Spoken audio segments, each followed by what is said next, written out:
talk to us about the idea.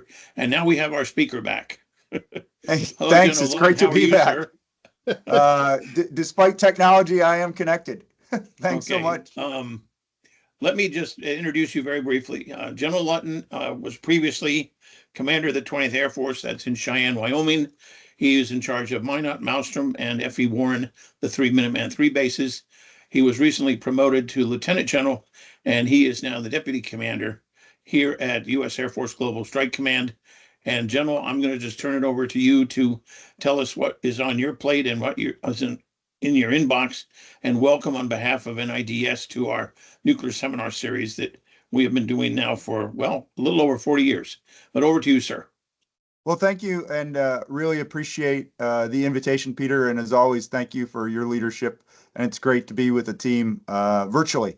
And so hopefully in the future we can be together physically and have conversations after this on topics that are really critical, not only to the deterrent force, but also to our U.S. national security and the security of our allies and partners. So within Global Strike, on behalf of my boss, General Bussier, thank you again for allowing us to talk about our team and our mission. We're a ready force, we're a visible force, and I think the audience is aware of that, but allow me to recount some of the things that really highlight our readiness and really highlight our visibility. I would say, first and foremost, our bomber task force and our ability to integrate with theater combatant commanders, I think is a highlight of our visibility and readiness, as well as our follow-on tests and evaluations. And we just concluded 2 follow-on test evaluations separated by a couple days here in June. And that was a great accomplishment by General Huesser's team and 20th Air Force. I think also probably what goes on below the waterline are some actions and activities. Right now, the Helo force that General Huesser leads is integrating with the Irish Air Force, and we've done that for almost 2 years. So we've got a team forward in Ireland, and that Helo group will actually host some Irish airmen later this summer for our high altitude familiarization training. So building those relationships with partner nations, I think, is critical to being a ready force and a visible force. And then lastly, both of the numbered air forces are very active in exercise and training to increase their readiness. And as the team knows, our command needs to be always ready to deter potential adversaries. And that potential adversary list is growing, as your team is very well aware. Some of the challenges I think we face aren't dissimilar from what our joint teammates in the Army, the Navy, the Space Force, or the Marine Corps face. Right now, there's challenges in the industrial base and being able to sustain a legacy force, which really, I think, underscores the need to modernize and the need to modernize at a rate that gets us off of the legacy force and to a force that is modernized as well as sustainable. And that is a challenge right now. And I don't think, as I said before, that's unique to Global Strike. It's just one that I wanted to highlight. The other two, I think, are a result of having a force that isn't modern. And the first one of those that's a concern and a challenge we continue to work through is our training devices. And when I say training devices, think of our advanced simulators for, in particular, the B-52, which needs quite a bit of work. And so where you have elements of the joint force that have modernized their synthetic training environment, in certain areas of Global Strike, that modernization has not occurred. So consequently, that compounds challenges in training, but it also moves significant burden to actually flying operations because we don't have a synthetic environment to maintain that readiness, or we don't have a quality synthetic environment to maintain that readiness. So training and devices will be modernized along with the force, and that is a necessity for world-class training for our airmen and allowing our airmen to maintain their readiness. And I want to underscore that just isn't aviators. That could be ICBM operators, That could be maintainers, that could be defenders.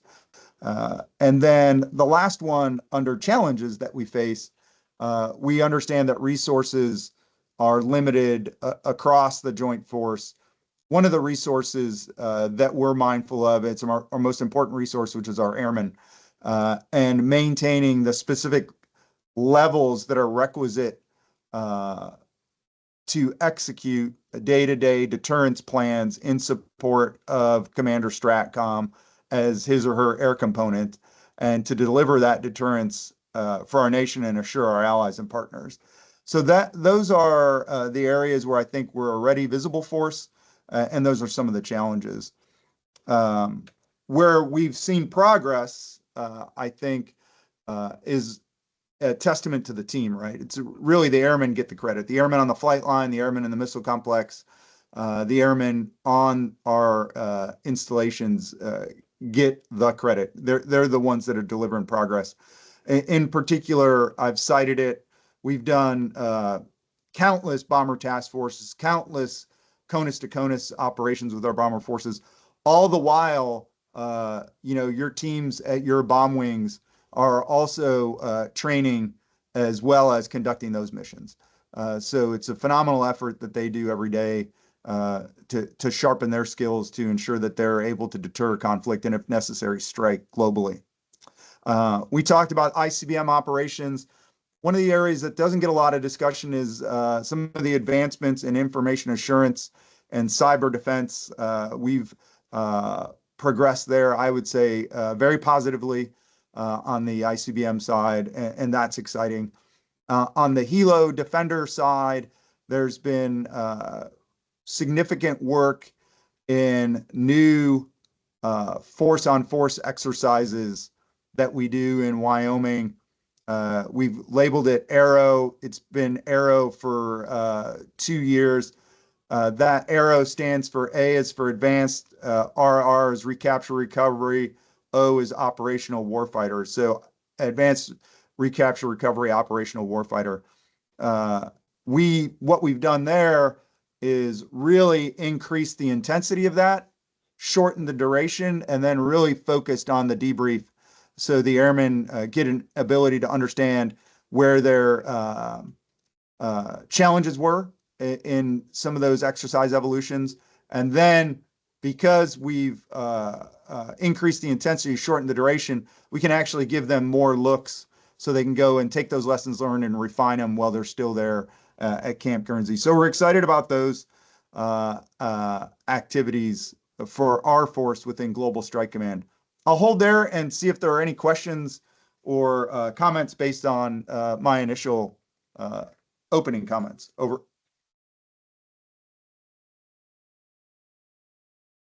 Sir, I couldn't hear you. Sorry. All right. You might be on mute. For those of you who there are you go. listening, use the chat function and type in your question, and Alex and I will either connect you or I'll take your question and provide it for General Lutton.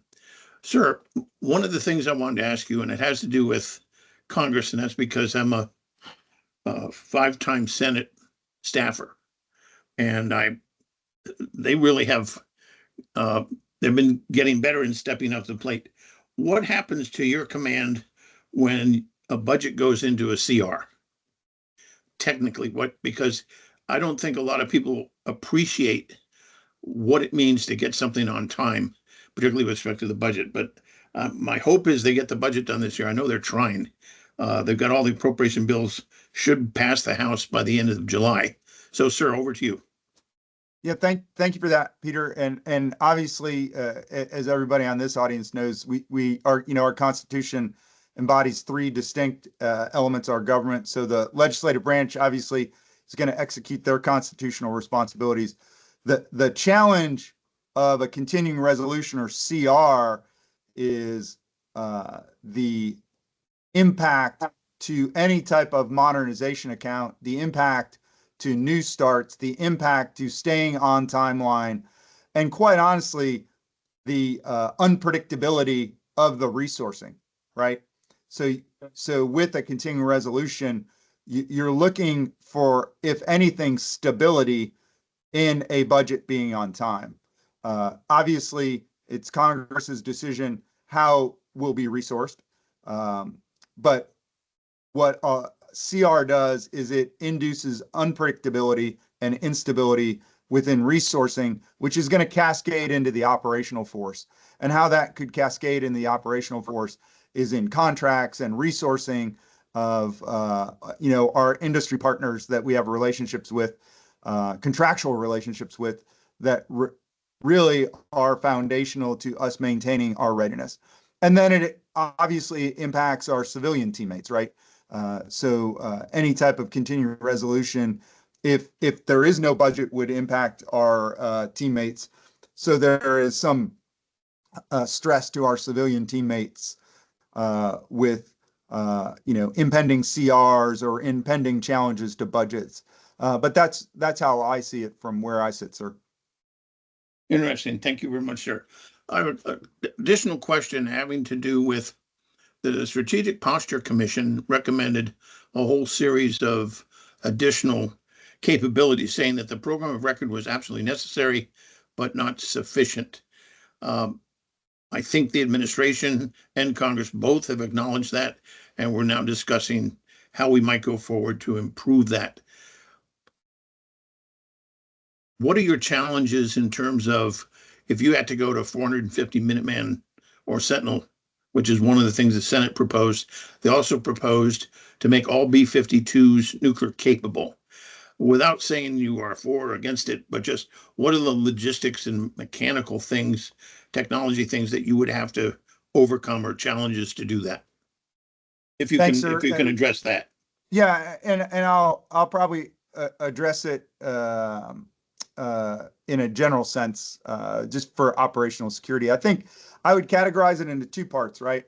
So with any sustainment activity of a legacy force, and for example, we'll just use the B-52 since you brought that up as far as the bomber force. Our teammates in in materiel command are absolutely critical to the sustainment of that in the depot maintenance activity. So the continued partnership with the depot to ensure that depot maintenance of those B-52s is happening on time remains critical, right? And so right now we know that timeline of what it would take to do depot maintenance day to day, our current depot schedule. We were having a discussion earlier this week about the eventual conversion of the current B-52 to a J model, and how we'll sequence that. And it's really that partnership and that understanding with Materiel Command of how we'll do those actions and activities to ensure we get aircraft out of depot, out of the modernization line, back into the hands of the wings and back into the hands of the airmen, so they can actually maintain and increase their readiness and their proficiency. I think when you pivot to the operational force and the alert force, I should say, the alert force, the ICBM force, there's a scope and a scale that is probably understood by the team that's on the net. But when you put those three missile wings together, they're about the size of the state of South Carolina. So that is, one, a large geographic area to conduct operations across, right? And two, depending on when you're asked to start an operation, weather is going to get a vote, roads are going to get a vote, and so you have to factor those in. And so I know General Huser's team and our team here does that, but those are things that we would factor in on the ICBM side. And I think the airmen look at it both within our MAJCOM and in the numbered Air Force and the wings. And then it's really, okay, what are the priorities? What are the higher headquarters priorities? And what are the national priorities? And then we partner together, in the case of the bombers, if you will, with Materiel Command to ensure that Materiel Command understands the priorities so they can deliver those aircraft out of depot when we're talking about B-52J conversion, if you will. Thank you very much. The Posture Commission said we didn't need to match Russia and China together, warhead for warhead. But from your perspective, from a bomber and ICBM force, what are the key characteristics which we need to advance in order to balance, if you will, I don't want to say match, but balance the growing strategic forces of both Russia and China? Yeah. So, from Mike Lutton's perspective, I think it's important, if you will, that our force design is tailored to those national security decisions and those national security objectives that are then articulated to the Department of Defense, right? I mean, that is the way you want to tailor your force. And we in Global Strike Command, obviously, as the air component to U.S. Strategic Command, articulate where the current force is at, and then whatever options are on the table, we articulate how we would, if directed, integrate those additional actions, activities, resources, capabilities. So it really starts at the national level, well above Global Strike Command, even above the Department of Defense, in articulating what that force design and force structure is. And I think that's one of the unique characteristics about nuclear forces, right? Is the force design of our nuclear forces is not something, clearly the service has a voice in that, and the Department of Defense has a voice in that. But usually there are national security strategies that are driving force design. And one of those voices in that is the defense voice. Over. Well, thank you, sir. I want to just acknowledge, if I could, for a second, some of our friends who are listening to us online. We have our friend Al Moore from General Dynamics. We have Mr. Glabaki, who is, Joe is with, what at the time was Aerojet. And then, of course, we have a number of other friends who have joined us. But let me go back to an issue which is particularly over Ukraine, is how do you coordinate your work with those in Europe that have the theater nuclear weapons, which are on airplanes? We don't have them in the Pacific. And that is where most of the focus has been in terms of Russia's threats to use nuclear forces. It's assumed that it's going to be in the theater level type of thing, and in theater, not attacking like CONUS. How does your command make sure that you're coordinating with whatever we're doing in Europe? I know you can't get into classified information, but this is probably the single most worrisome issue in our European theater, and of course in Japan and particularly South Korea, in terms of our umbrella over them and how serious we are about defending them. Yeah, no, I think that's a great question, and I'll approach it two different ways. And so one of the ways we approach that is obviously air component to air component, right? So whether that's General Armagost or General Bussier, obviously the comms, communications are clear, open between air component commanders at Global Strike and U.S. Air Forces in Europe. And that is something that I would categorize as an ongoing habitual relationship, habitual communication, right? That communication is weekly, day-to-day type of activity. In fact, not related to this subject, but just spoke with the DCOM for USAFE this morning for about 10 minutes on a completely unrelated subject to this, but those are things that happen very routinely, right? So we know them, they know us, and we are, I think, are integrated into their operations. And then at the combatant command level, clearly you'd have to talk to Stratcom, but from my time in Europe, U.S. European Command is integrated well and with Stratcom. So I think that is something at the combatant commander level and combatant command staff level, there's integration. And then at the air component commander level, there is integration between USAFE and Global Strike, and quite honestly, USAFE and PACAF, and Stratcom and INDOPACOM, and Stratcom and USFK. On The developmental side, I think, is really something where it's been encouraging for the command. We have a fairly small cohort of officers. There's only about 5 that are in our 4-star internship program, right? And that internship program, so it's usually 2 bomber operators, 2 ICBM operators, and a helo pilot that are selected once a year. They take a year out of their operational career, and they're basically an intern with us. They go through developmental education. But one of the things we've integrated is actually theater immersion, right? And that's largely because those leaders, and they're the leaders that are going to be leading this command in 5, 10, 15, 20 years as squadron commander, group commander, wing commanders, need to understand what it is on the ground in Europe. So, for example, they will attend the NATO staff officer course. They spend time in Europe with allies. And then this year, we are looking at integrating them and traveling to United States Forces Korea. So you kind of get it on the developmental side as well as the operational side, right? And so we're growing the two together. So as we produce these leaders out of the internship program, they have established those relationships with NATO ally peers as well as U.S. forces and U.S. command structure in both European Command as well as Pacific Command. Over.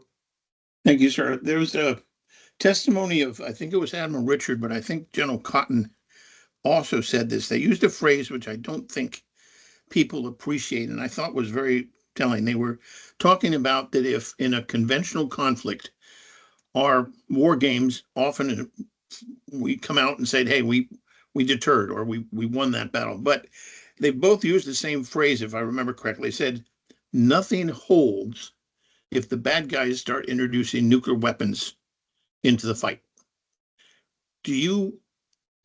What do they mean by that? I think I know what they mean, but I think that really is critically important to understand. Yes, sir. I wouldn't hazard a guess. I just defer you to them, sir. I'm not particularly dodging the question. I just don't want to speak for those 2 gentlemen.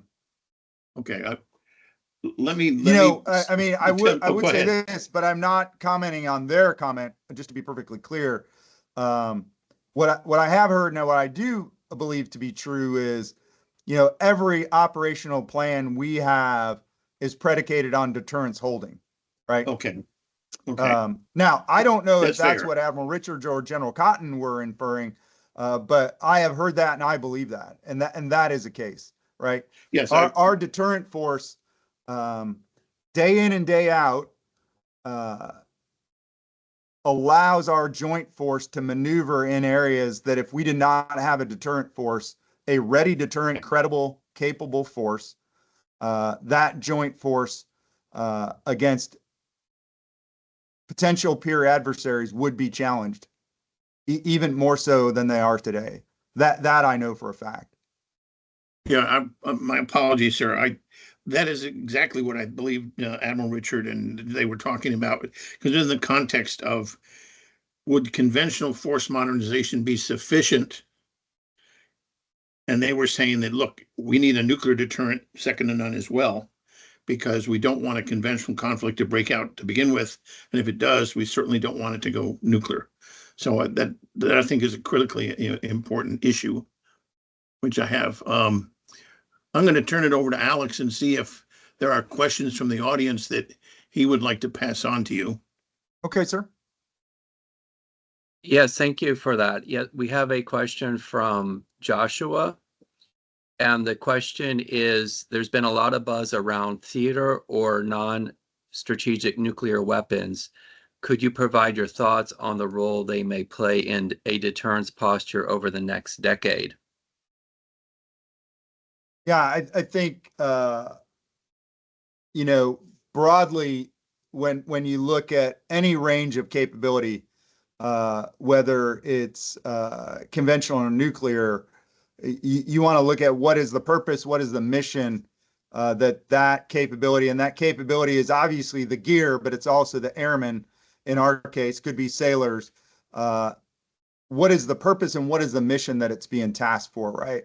And once one understands that, you can understand if you have any particular gaps that you would need to cover down on. And so I think when one looks at a range of capabilities, whether it's nuclear or conventional, you want to understand, blue force gaps, understand potential adversary gaps, and what those gaps really translate into during crisis and contingency. I just think that's good planning, and that's good, just being a good military operator.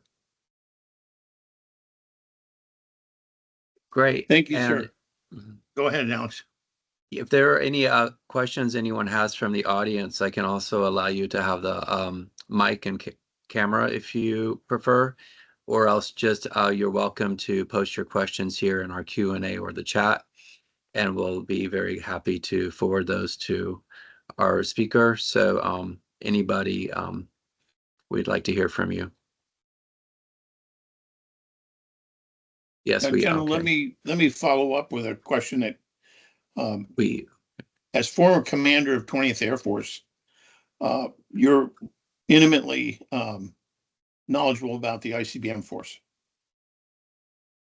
What are the critical challenges you face? And Stacy, General Husser will be our guest this afternoon at 2:00. But what are the challenges you face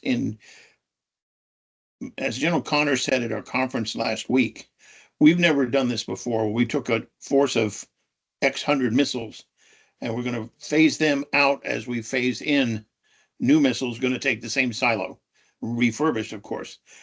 What are the key challenges you face in doing that, which, as I understand, is an unprecedented job in terms of both not only the size, but how to coordinate two systems, one going out and one coming in? Yeah. No, and you're right. General Hughes got it. And one, she's a unbelievably good friend, and two, she's a really, really good commander and a really good operator.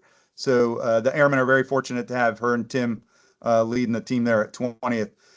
My observations that are dated, I would say when we took a look at it, we actually started with history. So just a shout out to Doc Pritchard. If anybody knows Jeremy Pritchard, he's the 20th Air Force historian. So we basically gave him a task in I want to say it was October of 20 or October of 21 to come back to us and talk to us about the history and any lessons learned of the fielding and Minuteman. And so Doc Pritchard did that. And that really informed a lot of our thinking as a numbered Air Force team. And then obviously we provided that to the MAGCOM team, what we found out. And so that served, if you will, as a little bit of a compass, and is informed some of the thinking, right? So where we're at with Sentinel, obviously, we're still determining the Nunn-McCurdy, and so I'm not going to comment on that. But what I will comment on is the previous note on the scale, I think, is not well appreciated. And the example that I'd say is, this is 450 launch facilities across roughly 33,000 square miles when you put all three of the missile wings together.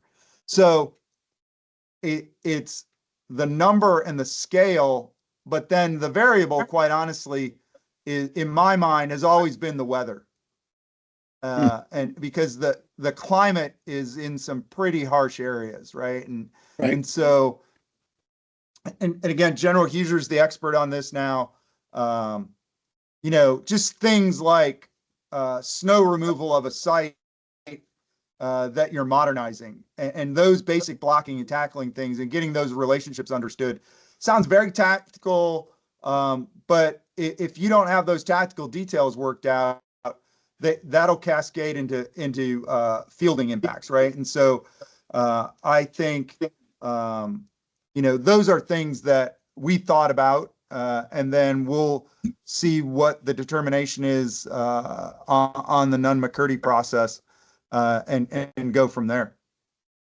Okay. We have a question from Aaron Holland, General, which you may Okay. find of interest. Okay. He says, how does the Air Force Global Strike Command contribute to shaping and maintaining a credible narrative surrounding U.S. nuclear deterrence? And then he says, what strategies are employed to counteract misinformation and to influence the public international perception of America's nuclear capabilities and strategic intent? Yeah, and so thank you for the question. The way I would answer that is, our airmen demonstrate that every day, right? We have airmen who exhibit discipline, excellence, and pride in things that they do on behalf of the nation. They understand that they're executing a national level mission for the nation, and we let our actions do the talking for us. Clearly, we have a public affairs, and our public affairs will message their actions and activities. Our airmen also understand that they're observed by potential adversaries. They understand that. They are, to paraphrase Teddy Roosevelt, they are in the arena every day for the nation, and it's something that they want to do and something they're really good at. And I know General Bussier and Chief Aiel and myself are unbelievably proud of them and what they do every day for the nation. Thank you. We have a question from one of our colleagues. Chris is asking, he's from NIDS. He says, I'm considering- sorry, Peter, we have Al Moore waiting to ask a question Okay. directly to the speaker. Yeah, so let me Yes, Al, do you hear me okay? Yes, sir. Yes, I got Al, you. we hear you. Yeah, General Lutton, thank you very much for your time with us this morning. My question has to do with some recent comments we've heard from Chief Staff of the Air Force and AFA or other venues, and General Spain, the A3, regarding the changes in the commands, focus on readiness with ACC across the Air Force, and of course with Global Strike, and also the creation of the new Integrated Capabilities Command. What does that look like through the prism of Global Strike Command to you? Thank you. Thanks for that, sir. And a lot of that work is still ongoing for the details and execution level details, which I imagine you can appreciate. So I think, foundationally, readiness is a responsibility of every commander, right? Whether you're a squadron commander or a wing commander, right? That is your responsibility to make sure you have ready airmen, ready force. I think, when I hear General Spain talk and when I hear our chief talk, it's going, okay, ready for what, right? And the readiness is maybe things that we have historically focused on for the last 25 to 30 years. We have to shift that readiness, which means higher end training, higher end readiness exercises. And so that's exciting. We look forward to participating in that as Global Strike Command. And our combatant command has both the unified command plan mission of nuclear deterrence as well as long range strike. And that long range strike is both conventional and nuclear.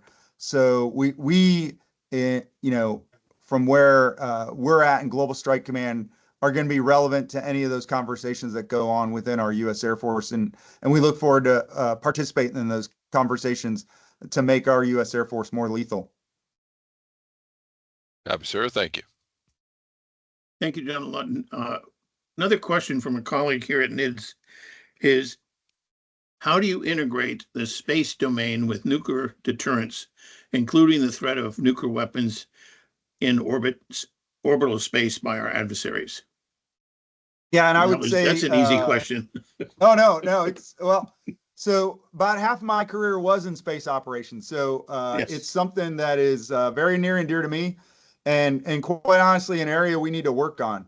And so General Miller, Dave Miller, Rock Miller, the SPOC, Space Operations Command commander, and I are actually talking next week about that and how we can be better integrated at the Delta level on the space side, and then the squadron wing level on the Air Force side. And really, when you get down to it, it comes to that point that I mentioned about our unified command plan responsibility of long range strike, right? Whether that's nuclear or conventional, absolutely indispensable that we are as integrated with Space Force as possible. They are indispensable to long range strike, and we want to train more with them, exercise more with them, and just make sure the Guardians and our airmen that are doing the long range strike mission know each other and are communicating as often as needed to be as lethal as they can. You know, one of the places that happens, and I think it happens really well, is at our U.S. Air Force Weapons School. So unbelievably proud of the team out at Nellis, because that's where you bring together all your advanced instructors to get their advanced degrees as instructors in their particular platform. But one of the things that's critical about that experience for those young operators is their ability to think outside of their primary weapon system and integrate that weapon system. So there you have our B1s, our B-52s, our B-2s, our ICBMs that are right alongside the space team there in the 328th Weapon Squadron. So more work to do there, and won't be satisfied with the level of integration there. I just think that's something we need to really increase quite a bit. General, we had a panel, 3 people from Global Strike talking about NC3 at our conference in June, and 20th of June. This is an area I know you can get classified very quickly, but is, as people have said, without NC3, nothing works. And so what can you tell us about the priorities of U.S. Air Force Global Strike Command in terms of in the area of NC3, which is not usually talked about in terms of the platforms, but this is something that connects the platforms with our national leaders, without which we don't have a deterrent. Right. And so I'll give you some insight when I think about NC3, and then I can give you some insight into the command and the thinking there. So usually the first question I ask with NC3 is, what are we talking about, right? Because for me, you know, NC3 is an umbrella title that then you have to really unpack what it is you're talking about under NC3. Mm-hmm. And that last point that you brought up, I think, is one that's worth talking about for a second, which is really this concept of force direction, right?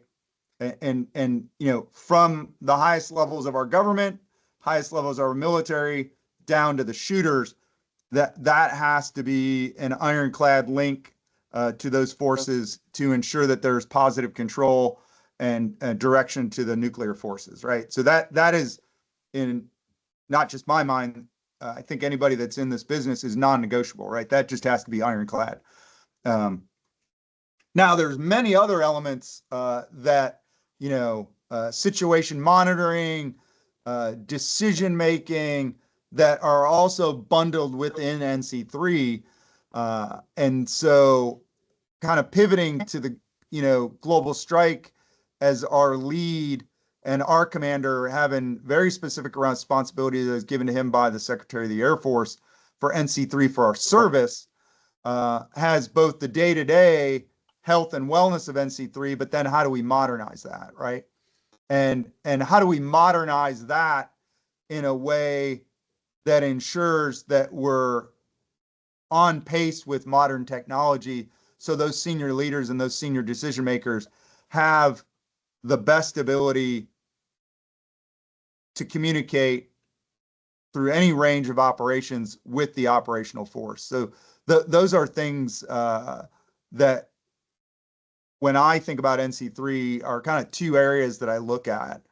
Kind of the overarching area of that, and specifically within the ICBM force and the bomber force, then, is how do you integrate NC3 modernization with your aircraft modernization portfolio, with your and we're obviously going to wait to determination on the Nunn-McCurdy, excuse me, but how do you integrate NC3 in with your weapon system modernization?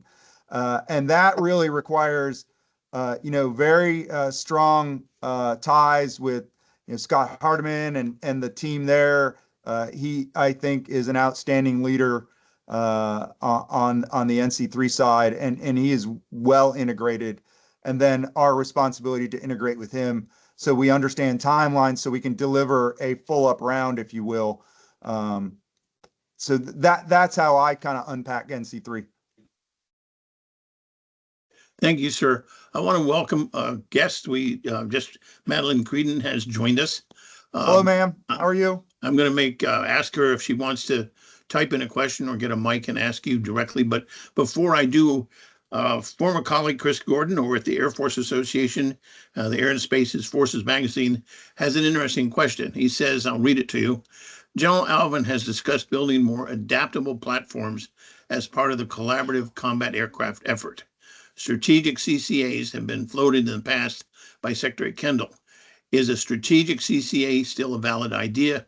And then he says, if the money was there. Yeah, I just don't know enough to comment on that, sir. Sorry. Okay.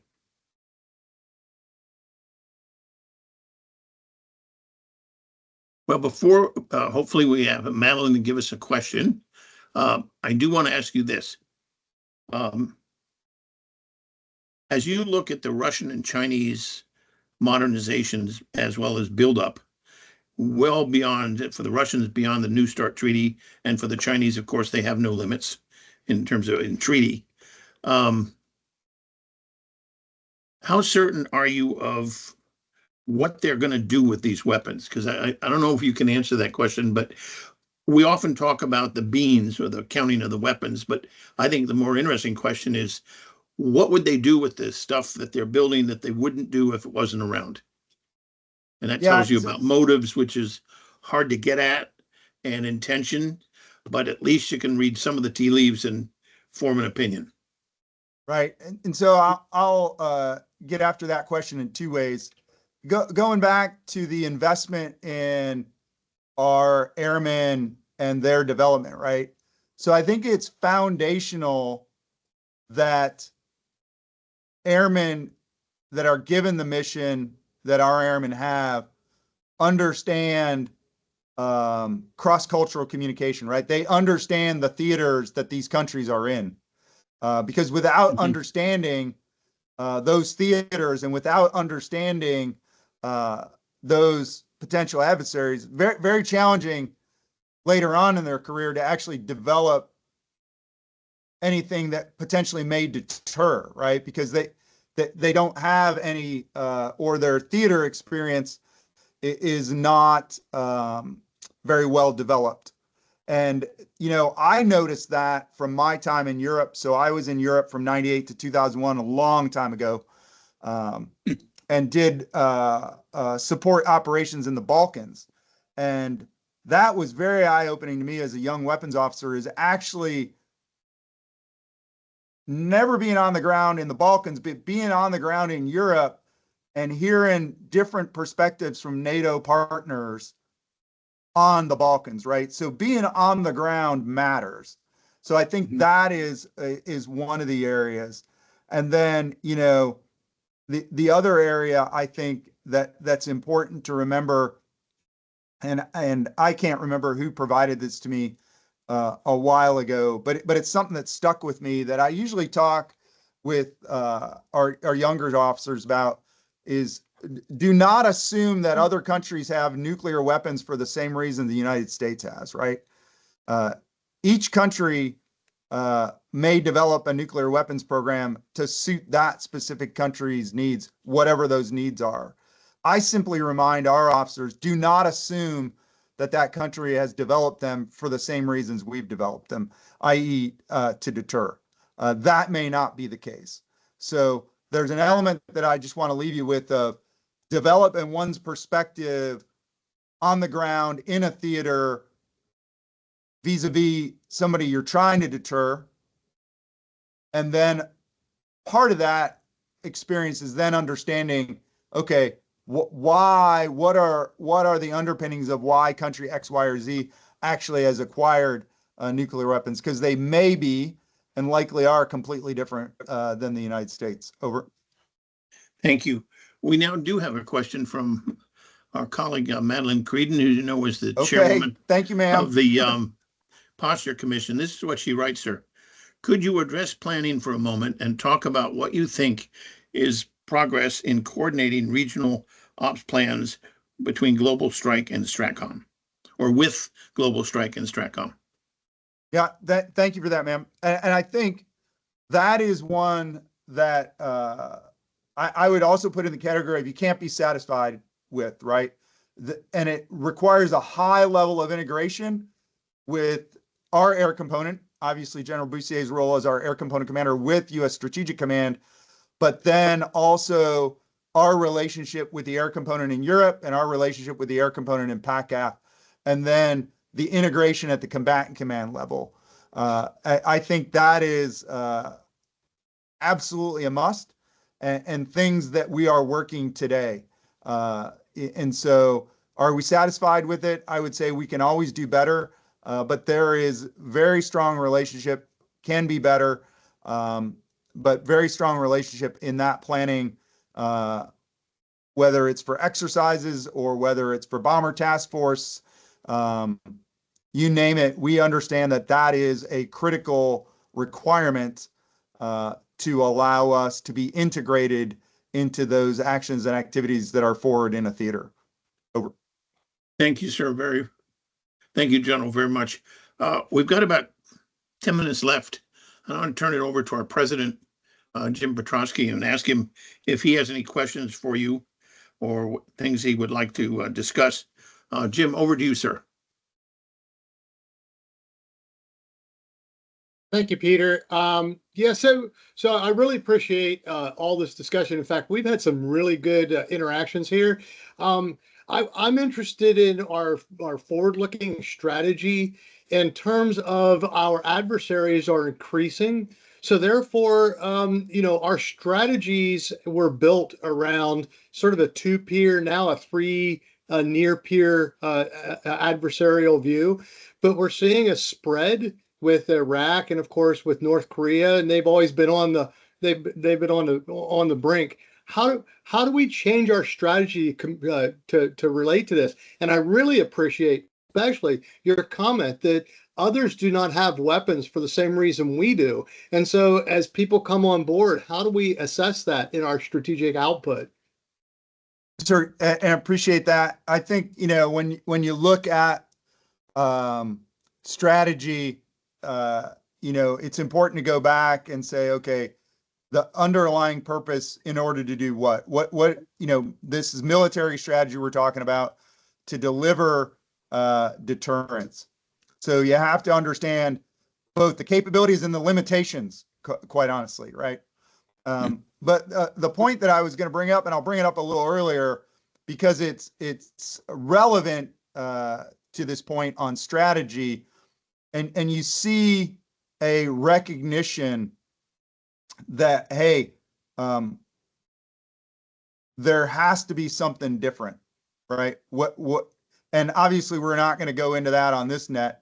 Sure. But what I'm reminded of is when I was a student at the Naval War College, right? And so I had a instructor, Scott Efflant was his name, and he was talking about joint military operations, and he said, hey, you win or lose at the transition. You win or lose at the transition. And what he was talking about was phase transitions, right? From phase 2 to phase 3. But I think, I used to talk about modernization, and we're a transitioning force when we modernize, right? Because we won't get relief. Your alerted force, your ICBM force, your helo force will not get relief when they modernize, right? And so we're either win or lose at that transition. And so we internally as an air component are looking at that, right? Some minor differences on the bomber side, but not many. So we have to be very focused on that transition and not having dips in deterrent capability, if you will, because of all the reasons that you brought up. That transition in modernization, and again, not predetermining anything on the Nunn-McCurdy side, but those transitions again ripple into what your overarching strategy is for that particular time and space, right?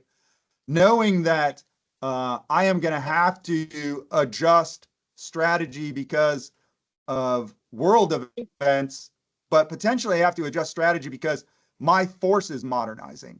So I would say there are many more variables than just the world situation. It's the world situation plus about two things that I think one has to factor into the strategy as one goes forward. Over.